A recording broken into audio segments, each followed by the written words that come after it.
Hello guys, welcome back to my channel. আশা করি সবাই ভালো আছো, আমরাও ভালো আছি। আজকে সকাল সকাল বেরিয়ে পড়েছি হচ্ছে গঙ্গা স্নান করতে। এটা সবাইকেই যেতে হয়, এটা একটা নিয়মের মধ্যে পড়ে। আফটার ডেলিভারি সবাইকেই যেতে হয়। তো আমরা যাচ্ছি সকালবেলা ঠান্ডার মধ্যে গঙ্গা স্নান করতে। বরকেও নিয়ে গেছিলাম, বলেছি আমি একা করবো কেন, তোমাকেও নিয়ে যাবো। তো যাই হোক, সকাল সকাল জানি না এটা কোন ঘাট বলতে পারবো না। তো স্নানের আগে একটু খিদেই পেয়ে গেছিলো, বেলা হয়েছিল বেশ 10টা সাড়ে 10টার মতো বাজছিলো। আর গঙ্গার পাড়ে যাবো আর টক আলুর দম খাবো না, সেটা তো হয় না।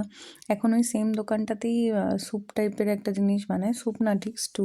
ওর ভেতরে অনেক কিছু থাকে, এটা আমি আগেও খেয়েছি। আমার এখন আলুর দমের থেকে বেশি ওদের স্টুটা ভালো লাগে।